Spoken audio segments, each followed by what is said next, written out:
बिस्मिल्लाहिर्रहमानिर्रहीम। नहमदुहु व नुसल्ली अला रसूलिहिल करीम। अम्मा बाद। क़ाल अल्लाहु तबारक व तआला अऊज़ु बिल्लाहि मिनश शैतानिर रजीम। बिस्मिल्लाहिर्रहमानिर्रहीम।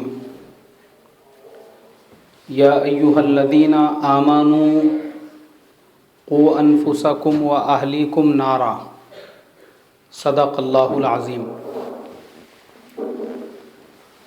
मोहतरम माँ और बहनों, अल्लाह तबारक व तआला ने हम तमाम की कामयाबी अपने दीन में रखी है। ज़िंदगियों में अगर अल्लाह तबारक व तआला का दीन होगा तो अल्लाह तबारक व तआला दुनिया में भी कामयाब करेंगे और आखिरत में भी कामयाब करेंगे। दीन किसी पहाड़ को तोड़ने का नाम नहीं है। दीन कोई बहुत मुश्किल काम नहीं है। दीन का मतलब ये नहीं है कि ये कोई बहुत ज़्यादा तकलीफ़ वाला काम है। अल्लाह तबारक व तआला ने दीन को हमारे लिए इतना आसान बना दिया है। हमारी जो डेली रूटीन है, जो हमारी रोज़ाना की एक्टिविटी है, अगर यही अल्लाह के हुक्म पर और हुज़ूर पाक सल्लल्लाहु अलैहि वसल्लम के तरीक़े पर आ जाए तो इसी को दीन कहते हैं। अब जैसे मिसाल के तौर पे मोटी मोटी जो दीन की चीज़ें हैं वो हमारे ज़िंदगियों में होना बहुत ज़्यादा ज़रूरी है। सबसे पहली चीज़, अल्लाह तबारक व तआला ने हर मर्द और औरत पर 5 वक्त की नमाज को फ़र्ज़ करार दिया है। इस मुआमले में जितनी मर्द हज़रात गफ़लत करते हैं उतनी ही हमारी माँ बहनें भी गफ़लत करती हैं। होता यह है कि हमारी माँ बहनों के पास में वक्त बहुत ज़्यादा होता है लेकिन सुस्ती होते रहती है नमाज के ताल्लुक़ से। अब मिसाल के तौर पर ज़ोहर की नमाज का वक्त हो गया है, अज़ान हो गई है तो शरीयत ये कहती है कि आप चाहे कितने ही अहम काम के अंदर मशगूल है, अब आप पर फ़र्ज़ ये है कि आप फ़ौरन उसी वक्त में उठो, वज़ू करो और अपनी नमाज को मुकम्मल करो।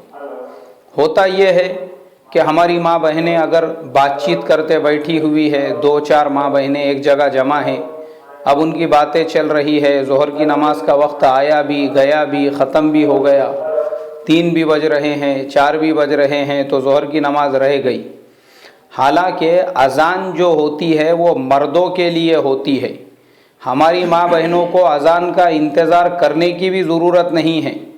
अगर हमारे घर में नमाज़ों के टाइमिंग का चार्ट लगा हुआ है तो उसके अंदर हम चेक करें कि अव्वल वक्त कौन सा है। जैसे ही नमाज का वक्त शुरू होता है फ़ौरन आप अपनी नमाज अदा कर दीजिए, आपके ज़िम्मे से बहुत बड़ा फ़र्ज़ अदा हो जाएगा। और अगर नमाज में सुस्ती करेंगे तो अल्लाह तबारक व तआला उस सुस्ती की नहूसत से हमारे एक तो ज़िंदगी से खैर व बरकत को उठाएगा और दूसरे कब्र के अज़ाब में मुब्तला करेगा। अब मेरी माँ बहनों, कब्र का जो अज़ाब है ये पहले ज़माने में सुनते थे, बोलते थे कि अरे कब्र में अज़ाब होता होगा, नहीं होता होगा, लेकिन आँखों देखी हुई बात है। मैंने इससे पहले हमारे एक इस्लाह मुआशरा के सबक में भी ये भेजा हूँ कि हमारे यहाँ पे करीब में ही एक बस्ती है, एक शहर है, उसको नासिक कहते हैं। शायद आप लोगों ने नासिक का नाम सुना होगा। वो नासिक जो शहर है वहाँ पर अभी इसी महीने की बात है, चंद दिनों पहले एक आदमी को कब्रिस्तान में दफन किया जा रहा था। अचानक बाजू की कब्र खुल गई। अब वो जो बाजू की कब्र खुल गई तो लोगों ने देखा कि बाजू की कब्र में जिन साहब को दफन किया गया था उनकी नाश जैसी क्या वैसी रखी हुई है, जैसी क्या वैसी। लोगों ने तहकीकात किए, कब्रिस्तान के ज़िम्मेदारों ने आए, उन्होंने रजिस्टर चेक किए। जो लिखने का चोपड़ा होता है उसको चेक किए। उसके अंदर जब चेक किए तो पता ये चला कि जिनकी कब्र ये खुली है वो आदमी को आज से 27 साल पहले दफन किया गया था। 27 साल पहले जिस आदमी को कब्र के अंदर दफन किया गया था वो आज भी पूरे नूरानी चेहरे के साथ में अपनी कब्र के अंदर ऐसा हशाश और बशाश लेटा हुआ था जिसे देखकर ऐसा लग रहा था कि इस आदमी को अभी थोड़ी देर पहले दफन किया गया है। तो इसलिए मेरी माँ बहनों, कब्र के अंदर जैसे आमाल हम करेंगे, हमारे ज़िंदगियों में 5 वक्त की नमाज होंगी, हमारे ज़िंदगियों में नमाज का एहतमाम होगा, तो देखो कब्र में भी अल्लाह तबारक व तआला सरसब्ज और शादाब रखेंगे। चेहरा इसी तरीक़े से कब्र के अंदर भी रहेगा और कब्र में भी अल्लाह कब्र के मिट्टी से, कब्र के कीड़े मकोड़ों से, कब्र के अजाब से हिफाजत फरमाएंगे। और अगर नमाज़ों में सुस्ती होगी तो आप लोगों ने वो वाक़या सुना होगा जो किताबों में मिलता है कि एक आदमी वो अपनी बहन को दफन कर रहा था तो पैसे की एक थैली, एक बैग उसका गड़बड़ में कब्र में छूट गया और दफन करने के बाद उसको याद आया कि मेरी एक पैसे की थैली वो कब्र में गिर गई है। तो दूसरे दिन वो गया, उसने उस कब्र को खोदा तो देखा कि उस कब्र में आग के अंगारे दहक रहे हैं। वो रोता हुआ अपने घर पे आया, अपनी माँ से कहा कि अम्मी जान, हमारी बहन के अंदर ऐसी कौन सी बुराई थी जिसकी वजह से हमारी बहन के कब्र में अंगारे दहक रहे हैं। तो माँ कहने लगी कि बेटा, तेरी बहन के अंदर जो बुराई थी वो सिर्फ़ ये कि वो नमाज में सुस्ती किया करती थी। सबसे ज़्यादा उसके जान पे आता था, यानी उसको सुस्त अमल लगता था कि नमाज को अदा करना।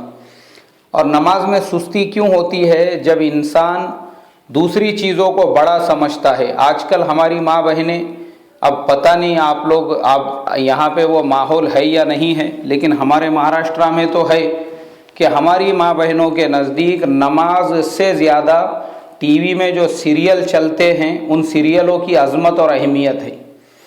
ऐसी ऐसी माँ बहनें हैं हमारे महाराष्ट्र में जिन्होंने रिकॉर्ड बनाया हुआ है कि बोले ये सीरियल के पूरे 700 एपिसोड मैं देख चुकी हूँ, मैंने एक का भी नागा नहीं किया।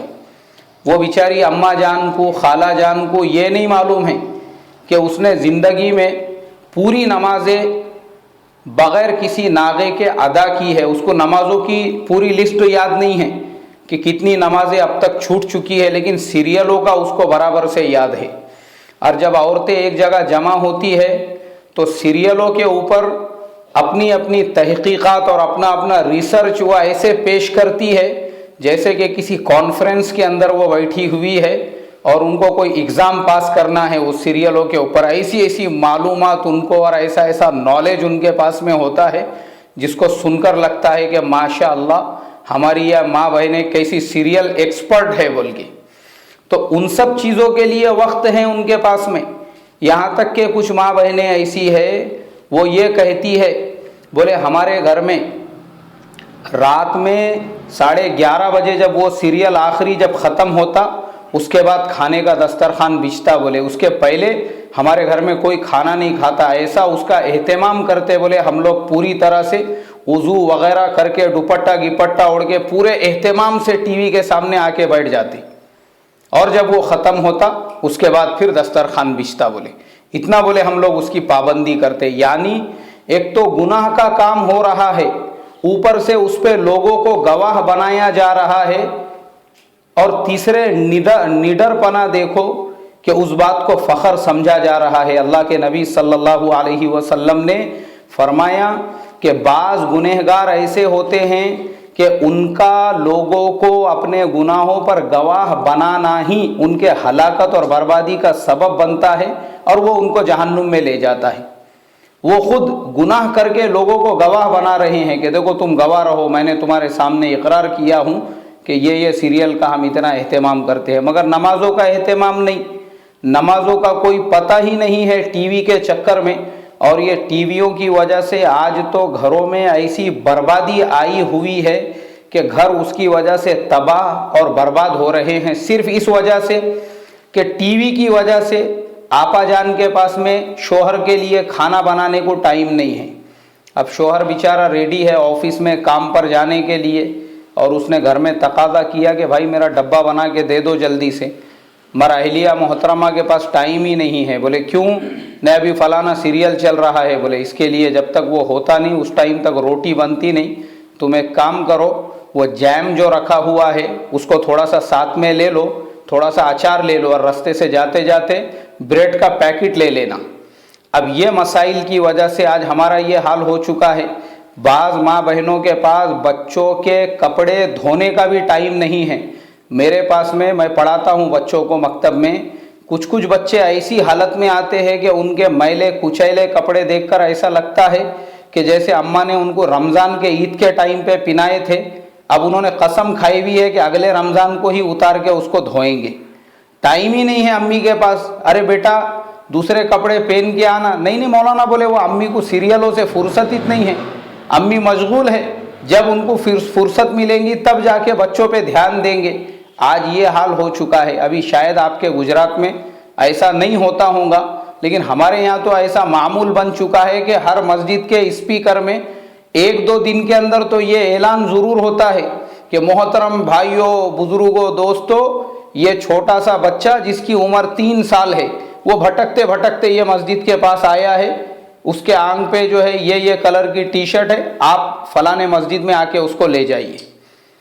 अब वो बच्चे को पूछे भाई कहाँ का है। अब आप सोचने की बात है, एक 3 साल का 5 साल का छोटा बच्चा, उसकी अम्मा को फिक्र ही नहीं है कि मेरा बच्चा कहाँ जा रहा, किधर से आ रहा। तालीम तरबियत के एतबार से हमारा ये हाल हो चुका है। मुझे लगता है कि माशाल्लाह आप गुजरात के लोग जो है बच्चों की तालीम तरबियत पे बहुत ध्यान देते होंगे, पर हमारे महाराष्ट्र में तो ये हाल है कि अक्सर मुसलमानों के महल्लों में बच्चों को सुबह होते ही घरों में से ऐसे बाहर भेज दिया जाता है जैसे मुर्गी का खुराड़ा खोल के सुबह सुबह सारे मुर्गी को और उसके बच्चों को चरने के लिए बाहर भेज देते हैं।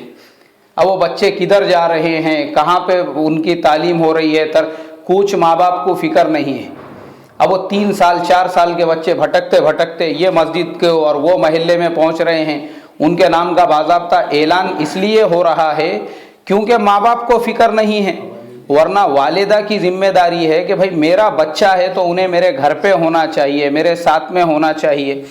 और हमारे यहाँ पे एक सिस्टम ये भी है, शायद आपके गांव में नहीं होगा, कि आजकल दुनिया कमाने की जो चाहत है वो भी हमारी माँ बहनों में इतनी बढ़ चुकी है कि पैसा कमाना है। इसके लिए मस्तूरात क्या कर रही है, छोटे छोटे बच्चों को रास्ते के अंदर नर्सरी होती है जिसमें बच्चों को संभाला जाता है, वैसे नर्सरियों में अपने बच्चों को रख देती है और अपने जॉब पे चली जाती है। अब वो बच्चे की कोई देखभाल करने वाला नहीं है, वो भूख में बिल बिला रहा है, वो रो रहा है, वो नर्सरी वाली के भरोसे पे है और अम्मी जान वहाँ पे जॉब कर रहे हैं, ऑफिस में बैठे हुए हैं, बेपर्दगी के साथ में और गैर मर्दों के साथ में उठ बैठ रहे हैं। बच्चे पे कोई ध्यान ही नहीं है। कुछ कुछ वाक़यात तो ऐसे हुए, सुनने में मिले कि नर्सरी जो चलाने वाली औरतें होती है उन्होंने चप्पलों और जूतों से मार मार के बच्चों को खामोश बिठाया जब वो बच्चे माँ बाप की गैर हाजिरी में रो रहे हैं, कुछ मांग रहे हैं, क्योंकि वो नर्सरी चलाने वाली जो औरतें होती है उनकी औलाद तो है नहीं, तो उनको कहाँ से बच्चों का दर्द आएगा। इसलिए मेरी माँ बहनों, मेरी आप तमाम से दरख्वास्त है, रिक्वेस्ट है कि देखो, अल्लाह ने औलाद जो अता फरमाई है वो बहुत बड़ी नेमत है अल्लाह ताला की। अब मैं आपको कैसे बताऊं कि मेरे ऐसे ऐसे दोस्त हैं जिनको मैं जानता हूं जिनको औलादें नहीं हैं, औलाद के लिए अपने इलाज पर 1-1 करोड़ रुपये वो खर्चा कर चुके हैं, उसके बावजूद आज भी औलाद से महरूम हैं। और हमको अल्लाह ने औलाद दी है तो हमारे ऊपर फ़र्ज़ है हमारे बच्चे को हम सही तालीम दिलाए, सही तरबियत करें। हमारा बच्चा जब बोलने लगे उसको कलीमा सिखाए, नमाज सिखाए। मैंने देखा हूँ हमारे छोटे छोटे बच्चों को बचपन में हेलो हाय बोलना हम लोग सिखाते हैं। कोई मेहमान जा रहा है, बेटे उनको बाय बोलो, बाय, टाटा करो उनको। अब बच्चे उनको टाटा करते हैं, उनको अरे अल्लाह रसूल का नाम सिखाओ। कहाँ हम वेस्ट के कल्चर के चक्कर में पड़े, वो लोग हमारा कल्चर लेकर अपने बच्चों को दीन सिखा रहे हैं। और हमारे जिल्लत के दिन देखो, हम अपने बच्चों को हेलो हाय बोलना सिखा रहे हैं, अपने बच्चों को मोबाइलों का आदी बना रहे हैं। मैंने देखा हूँ 3-3, 4-4 साल के बारीक बारीक बच्चे, वो बच्चे जो है ऐसे बड़े बड़े मोबाइल, उनके वज़न से ज़्यादा, वो बच्चे का वज़न उसको संभाले नहीं जा रहा। मोबाइल की वजह से बच्चा ऐसा कभी इधर लुढ़क रहा, कभी उधर लुढ़क रहा, और वो बच्चे इतने बड़े बड़े मोबाइल लेके उसके अंदर क्या काड़ी करते, गेम खेलते, पता नहीं। एक साहब को मैं बोला, अरे इसको नमाज सिखाओ, इसको कलीमा सिखाओ। हुजूर ने फरमाया, बच्चा जब बोलने लगे उसको, अरे मौलाना बहुत होशियार है, बोले हमारा बच्चा मोबाइल का एक्सपर्ट है, बोले वो। यानी उसको हम फ़ख्र समझ रहे हैं। हमारा ध्यान ही नहीं औलाद की तरबियत पे। हमारी जिम्मेदारी है हम अपने बच्चों को रोज़ाना पूरे एहतमाम के साथ में मकतब में पढ़ने के लिए भेजें, और मकतब वाले जो सख्ती करते हैं उसको हम बर्दाश्त करें। वरना याद रखो, मकतब की सख्ती को, मकतब के कवाइद को हम नहीं बर्दाश्त करेंगे, उस्तादों का कोई नुकसान नहीं है, नुकसान हमारा होने वाला है। मैंने देखा हूँ आज अक्सर माँ बाप मकतबों में शिकायतें लेकर पहुँचते हैं, हमारे बच्चे को क्यों खड़े किए, हमारे बच्चे को क्यों सज़ा दिए, हमारे बच्चे को क्यों तुमने फीस लाने के लिए घर पर भेजे। ऐसी बहुत सारी चीज़ें होती है। हमारे बच्चे को कोई यूनिफॉर्म का बोले, माँ बाप को बुरा लगता है। और वही माँ बाप अगर उनका बच्चा अंग्रेजी स्कूल में पढ़ रहा है तो जूते का लेस भी वो कंपनी का यूज़ करते हैं जिसका स्कूल वालों ने बोला है। अब मकतब में कोई एहतमाम ही नहीं है, बल्कि उल्टा मौलाना ने अगर कुछ बोले तो आस्तीन चढ़ा के लोग झगड़े करने के लिए मकतबों में आते हैं। अब माओं को बुरा लगता है कि हमारे बच्चे को क्यों खड़े किए थे और क्यों सज़ा दिए थे। इसलिए मेरी माँ बहनों, मकतबों में अपने बच्चों को रोज़ाना एहतमाम के साथ पढ़ने को भेजो, और जो वहाँ पर हमारे बच्चों पे सख्ती हो रही है उसको बर्दाश्त करो। और हमारे बच्चे जैसे जैसे बड़े हो रहे, लड़के हैं लड़कियां हैं, दोनों की तालीम और तरबियत पे ध्यान दो। हमारा लड़का मोबाइल पे बात कर रहा है तो किससे बात कर रहा है, हमारी बेटी बात कर रही है तो किससे बात कर रही है, व्हाट्सएप पे चैट कर रही है तो किससे चैट कर रही है, अपने कॉलेज के दोस्तों के साथ में बात कर रही है तो महरम है ना महरम है। माँ बाप का काम है ये। आज माहौल इतना ख़राब हो चुका है, मैं आपको 2 वाक़ियात सुनाता हूँ। हैदराबाद जैसा शहर जहाँ पे मुसलमानों की आबादी 70% से ज़्यादा है, वहाँ की 2 लड़कियाँ अपना बैग वगैरह लेके घर से कॉलेज के लिए निकली, और बजाय कॉलेज जाने के एक ट्रेन में सवार होकर बॉम्बे को चली गई। क्यों? तो बोले एक फिल्म स्टार से मिलना है। उसके चक्कर में बॉम्बे में आई, उसके माँ बाप ढूंढने लगे, तलाश करने लगे, और बाद में वो लड़कियों का कुछ आता पता चला नहीं। 8 दिन के बाद में वो लड़कियां मिली। अब मुझे बोलो, ये हमारे तरबियत का नतीजा है या नहीं? वो बच्चियों को बचपन में राबिया बसरिया के, फातिमतुज़ ज़ोहरा के, हज़रत सुमैया के, हज़रत ज़ैनब के, इनके वाक़ियात सुनाए जाते थे तो वो बच्चियों का जहन ख़राब नहीं होता था, उनके दिलों में फ़िल्म स्टारों की अज़मत नहीं आती थी। मगर चूँकि हमने अपने बेटियों को राबिया बसरिया, फातिमतुज़ ज़ोहरा, उनके वाक़ियात नहीं सुनाए, हमने अपने बच्चियों को सीरियलों में की जो औरतें होती है, अपनी बेटियों को फिल्मों में की जो औरतें होती है, जो कलाकार होते हैं, उनकी अज़मत बताए, इसलिए वो उनके जैसे और उनसे मिलना चाहते हैं। एक लड़की बॉम्बे के अंदर, उसका नाम वगैरह सब मुझे पता है लेकिन मैं नहीं बताऊंगा। एक लड़की बॉम्बे के अंदर, मुसलमान लड़की, अपने घर से निकली, पढ़ने के लिए जा रही है कॉलेज के अंदर, और बजाय कॉलेज में जाने के वो बांद्रा चली गई। बैंड स्टैंड बोल के एक एरिया है बांद्रा में, वहाँ पे समंदर के किनारे पे बड़ी बड़ी चट्टानें हैं, और वो चट्टान पे खड़े रहकर अपनी एक सहेली के साथ मोबाइल से सेल्फी लेने लगी, तस्वीर लेने लगी, और तस्वीर लेते लेते उसका बैलेंस बिगड़ गया, नीचे गिर गई, सर फूटा, समंदर के अंदर बह के चली गई, इंतकाल हो गया उसका। हमारा एक गैर मुस्लिम भाई बेचारा, वो देख रहा था दूर से खड़े रहकर। वो गैर मुस्लिम भागते हुए आया वो बच्ची को बचाने के लिए, उसने समंदर में कूदी मार दिया, और आपको सुन के हैरत होंगी, वो बेचारा गैर मुस्लिम भी मर गया उसके अंदर। वो एक मुसलमान लड़की के चक्कर में 3 लोग मर गए। अच्छा, 3 लोग मरे तो मरे, उसमें से वो 2 लोगों की लाशें मिल गई, लेकिन जो मेन लड़की थी उसकी लाश तलाश करने के लिए 40 लोग 8 दिन तक ढूंढते रहे उसको, रात में भी दिन में भी, पुलिस वाले वगैरह सब लोग। उसका सिर्फ दुपट्टा मिला, उसकी लाश अभी तक नहीं मिली। ये अभी का ताज़ा वाक़िया है। अब वो लड़की की वालिदा वगैरह वो सब लोग जो है तलाश करने लगे। अरे बोले बेटी हमारी असर के टाइम पे कॉलेज से घर पे आ जाती है, अभी तक आई नहीं। मगरिब का टाइम हो गया, अभी तक आई नहीं। उसकी माँ जो है वो हार्ट की पेशेंट थी, ईशा का टाइम हो गया, अभी तक आई नहीं। उसकी वालिदा को रात में 10 बजे घर पे फ़ोन आया पुलिस स्टेशन से। बोले भाई देखो ऐसी ऐसी 2 लड़कियां समंदर में गिर गई है, आप यहाँ आके ज़रा देखो, उनका बैग मिला है, लड़कियां नहीं मिली है, ये लड़की आपकी ही है क्या।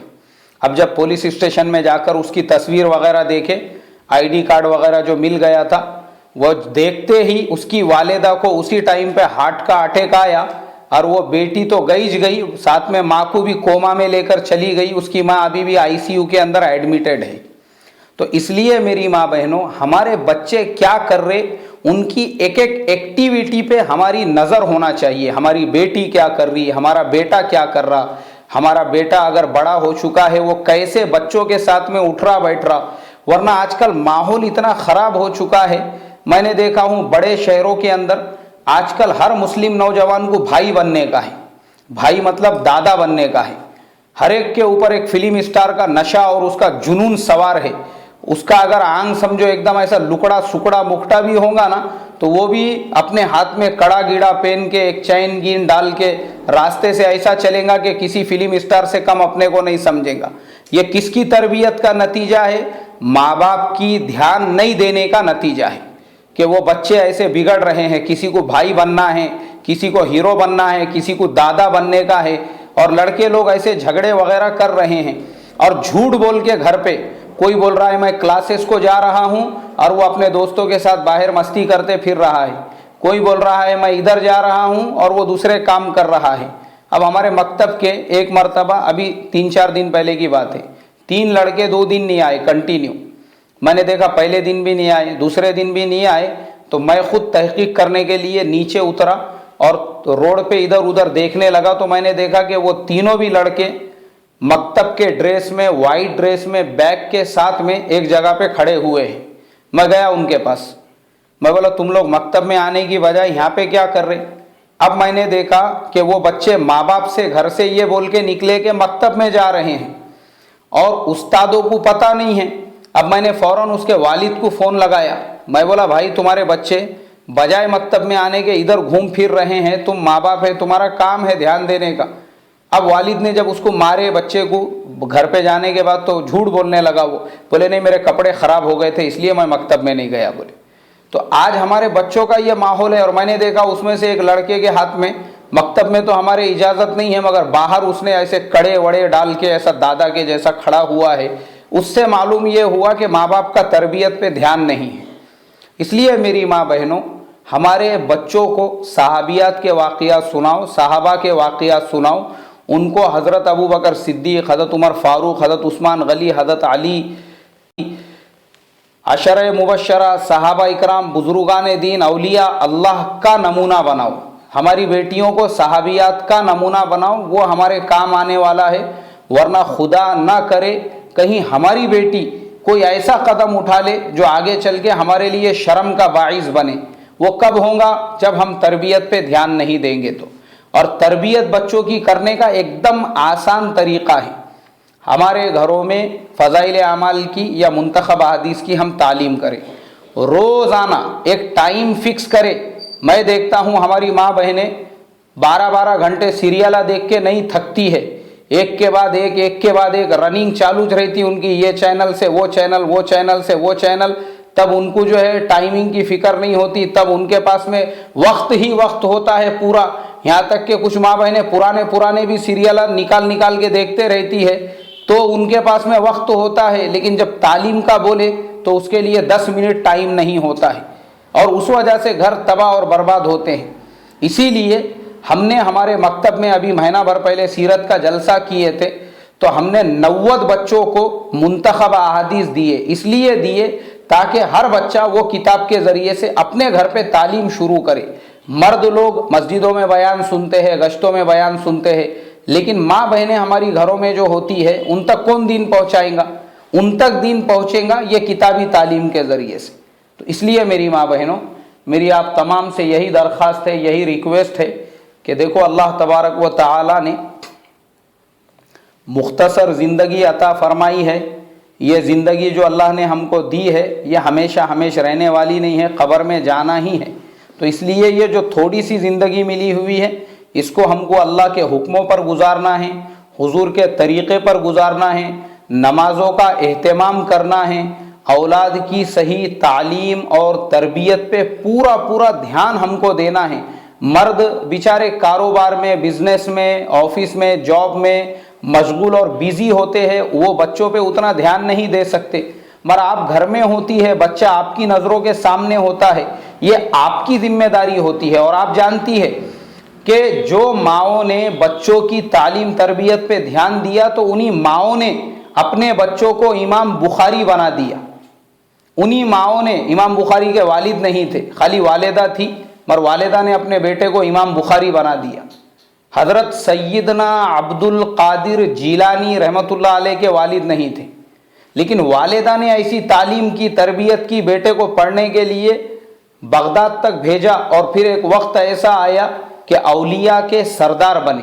तो हमारी तारीख़ भरी हुई है माओं की कुर्बानियों से और माओं की तालीम और तरबियत से, कि माओं ने जब बच्चों पे ध्यान दिया तो अपने बेटों को औलिया के कतार में उन्होंने खड़े कर दिया।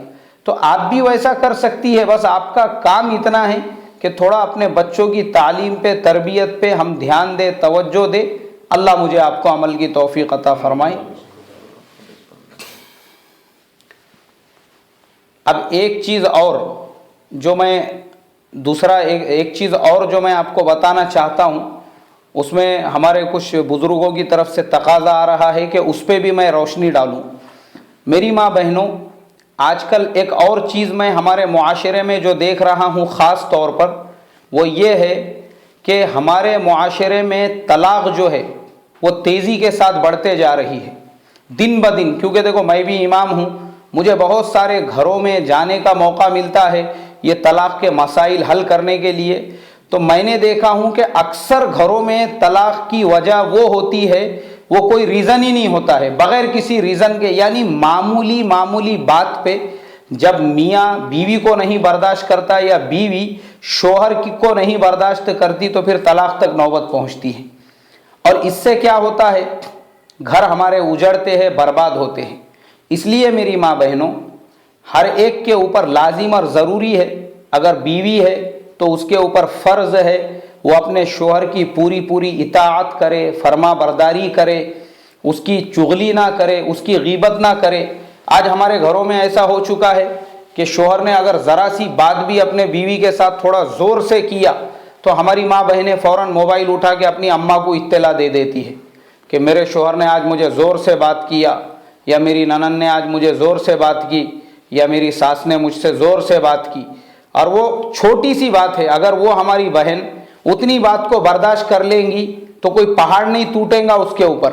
लेकिन होता ये है कि आज ये मोबाइल की वजह से ज़रा सी रिपोर्ट हमारे माँ बाप के घर पे पहुँचते रहती, जिसकी वजह से हमारे घरों के अंदर प्यार मोहब्बत का माहौल ख़त्म होके इंतशार का माहौल पैदा हो रहा है।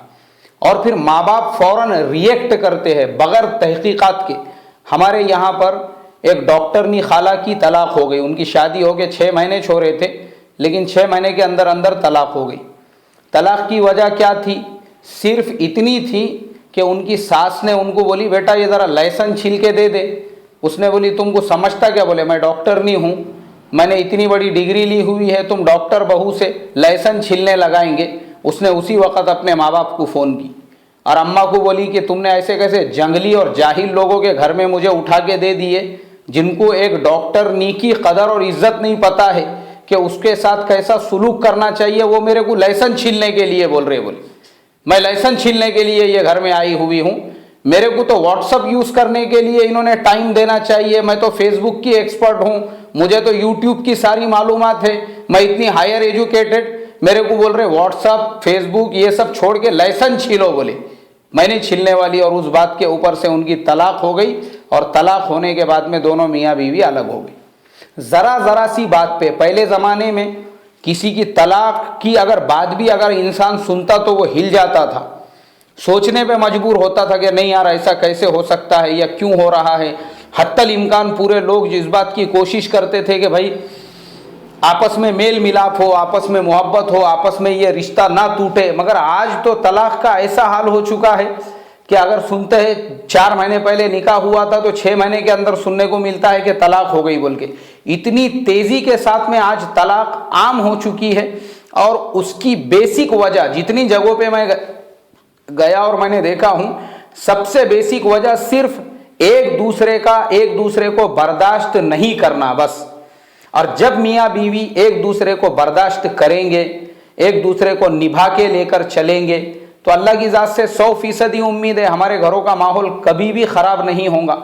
अब हमारी जितनी माँ बहनें यहाँ पे बैठी हुई है, होता क्या है, मर्दों के झगड़े नहीं होते हैं। मैंने देखा हूँ कि औरतें ही औरतों से लड़ती हैं और औरतें आपस में लड़के घर के माहौल को ख़राब करती है। वो एक दूसरे को निभाने के लिए तैयार नहीं होती है, वो एक दूसरे को संभालने के लिए तैयार नहीं होती है। बहू जो होती है वो भी औरत होती है, सास जो होती है वो भी औरत होती है। बहू अगर ये सोचे कि भाई सास जो है वो भी मेरे अम्मा के जैसी है, वो भी मेरे वालिदा के जैसी है, जैसे मैं अपनी वालिदा को रिस्पेक्ट देती हूँ, उनका अदब करती हूँ, उनका एहतराम करती हूँ, उनसे मोहब्बत करती हूँ, अब अगर मैं मेरे सास की भी वैसी ही इज्जत करूँगी, उनको वैसा रिस्पेक्ट दूंगी, उनसे मोहब्बत का बर्ताव करूंगी, उनकी खिदमत करूंगी, एक तो मेरा शोहर खुद खुश होगा। और जब शोहर खुश होगा तो हुजूर ने फरमाया जिस औरत से उसका शोहर खुश, उससे अल्लाह ताला भी खुश। शोहर खुश, अल्लाह भी खुश हो गया। अब आपने शोहर की वालिदा को अपनी वालिदा के दर्जे में दे दिया तो घर के माहौल में सुकून, चैन, इत्मीनान आएगा। लड़ाइयाँ कब होती है, जब औरत को ये लगता है कि नहीं ये मेरी वालिदा थोड़ी छे, ये तो मेरी शोहर की वालिदा है, यानी वो अपनी सास को अपने लिए सबसे बड़ा कॉम्पिटेटिव समझने लगती है, अपना अपोज समझने लगती है। यहाँ तक कि अल्लाह रहम करे, अब आपके यहाँ नहीं माहौल होगा क्योंकि माशाल्लाह आप लोग देहात के लोग हैं, मगर हमारे यहाँ बड़े बड़े शहरों में तो इतना बेकार माहौल है। आज की मॉडर्न बहुएं जो हैं वो बेचारी सास को खाना बना के देने के लिए तैयार नहीं है। सास को शुगर की बीमारी है, सुबह 11 बज चुके हैं, 10 बज चुके हैं, उसको चक्कर आ रहे हैं और वो बोल रही है कि बेटा मेरे को जरा थोड़ा सा एक रोटी बना के दे दे। बस बस क्या लगाए बोले तुमने, तुमको दिन निकला नहीं कि खाली खाने को लगता, बोले मेरे को क्या नौकरानी समझ के रखे क्या, बोले तुमने सुबह हुई नहीं कि तुमको खाना, शाम हुई कि नहीं तुमको खाना। अब घर के अंदर माहौल इसकी वजह से खराब होता है। वही बहू अगर ये सोचे कि नहीं बाबा ये मेरी सास मेरी वालिदा के जैसी, अगर मेरी वालिदा इनकी जगह पे होती थी तो क्या मैं ऐसी जवाब देती थी, क्या उनको भी मैं ऐसी ही बोलती थी, नहीं। और उसी तरीके से जो सास है उसकी भी जिम्मेदारी ये बनती है वो अपनी बहू को अपने बेटी के जैसा समझे। सास अगर बहू को बेटी के जैसा समझेंगी कि भाई मेरी बेटी दूसरे के घर में दी हुई है, अब अगर मेरे बेटी को कोई सताए या कोई ताना मारे या उसकी सास कुछ बुरा भला बोले, मुझे कितना बुरा लगेगा। ऐसे ही मेरे घर में भी ये जो है ये किसी की बहन है, ये किसी की बेटी है, उसके माँ बाप ने हमारे ऊपर भरोसा करके हमको दिया है। अब मेरी जिम्मेदारी बनती है कि मैं इस बच्ची को निभा के संभाल के लेकर चलूँ, इसको अपना समझूँ, इसके हुकूक की रियायत करूँ, इसको पूरा जो है जो हमारे ऊपर इसकी जिम्मेदारी आयद और लागू होती है मैं उन तमाम का पूरा एहतमाम करूं। जब ये समझदारी हमारे घरों में आएंगी, हमारे दिलों में वैसी नरमी आएंगी, हमारे दिलों के अंदर एक दूसरे का इकराम आएगा। असल चीज़ तो इकराम है। और जब ये इकराम हमारे अंदर आएगा ना तो अल्लाह की ज़ात से 100% उम्मीद है कि ये खराबियाँ जो आज हमारे मुआशरे के अंदर आम हो चुकी है वो ख़त्म हो जाएंगी। और ये खराबियाँ भी क्यों होती है, मैंने देखा हूँ आजकल हमारे मुआशरे में लड़कियों को ज़्यादा पढ़ाने का एक माहौल बन चुका है, पढ़ाओ बोले लड़कियों को। और मैंने एक चीज़ पे रिसर्च ये किया हूँ कि जो लड़कियाँ हायर एजुकेटेड होती है सबसे ज़्यादा तलाक भी उन्हीं लड़कियों का होता है। माँ बाप के जहन में ये होता है कि पढ़ाओ इसको, खूब ज़्यादा हायर एजुकेटेड बनाओ। अब जब हायर एजुकेशन हासिल कर लेती है तो उसको ये लगता है कि जब मैं खुद सेल्फ कॉन्फिडेंस मेरे अंदर है और मैं सेल्फ अपना डिफेंस कर सकती हूँ और मैं अपने पैरों पे खड़े हो सकती हूँ तो मुझे शोहर के सहारे की क्या ज़रूरत है। और फिर वो शोहर के सहारे को अपने लिए गले में रस्सी बांधने जैसा समझती है और बहुत ही मुश्किल से ऐसे रिश्ते ज़्यादा दिनों तक टिकते हैं। इसलिए मेरी माँ बहनों, दुनियावी एतबार से तालीम तरबियत करना ये ज़रूरी नहीं है। पहली तालीम और तरबियत ये है हम अपनी जो बेटियां हैं उनको सहाबियात के एतबार से तालीम और तरबियत करें। कम से कम अगर हमारी बेटियां स्कूल पढ़ती है बहुत अच्छी बात है, ज़्यादा से ज़्यादा हम उनको दीनी तालीम से आरास्ता करें, अखलाक से आरास्ता करें और उनको जो है दुनियावी एतबार से उनको कैसा उनके घर गृहस्थी को संभालना है, कैसे निभाना है, उस लाइन से अगर हम अपनी बेटियों की तालीम तरबियत करेंगे तो अल्लाह की ज़ात से 100% उम्मीद है ये जो आज हमारे मुआशरे में तलाक आम हो चुकी है, अल्लाह तबारक व तआला इस फितने से फिर हमारे घरों की, हमारे बेटियों की, हमारे मुआशरे की हिफाजत करेगा इंशाअल्लाह। अल्लाह मुझे आपको कहने सुनने से ज़्यादा अमल की तौफीक अता फरमाए। बिस्मिल्लाहिर्रहमानिर्रहीम। अल्लाहुम्मा सल्ली अला सय्यदना व हबीबना व शफ़ीअना व मौलाना मुहम्मदिन व बारिक वसल्लिम। अल्लाह हमारे गुनाहों को माफ़ फरमा, ख़ताओं को दरगुज़र फरमा, आफ़ियत का मुआमला फरमा। ऐ अल्लाह दीन में ही 100% कामयाबी है, उसका हम तमाम को यकीन अता फरमा। ऐ अल्लाह दीन पर चलने की हम तमाम को तौफ़ीक़ अता फरमा। तेरे हुक्मों पर, तेरे प्यारे नबी के तरीक़े पर चलने वाला हमें बना।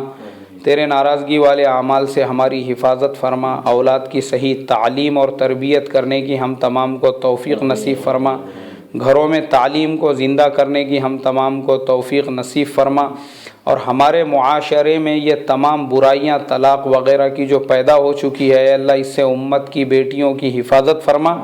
हमारी दुआओं को अपने फ़ज़ल व करम से कबूल फरमा। सल्लल्लाहु तआला अला खैरि खल्क़िही मुहम्मदिन व अला आलिही व अस्हाबिही अजमईन। आमीन बिरहमतिका या अरहमर राहिमीन।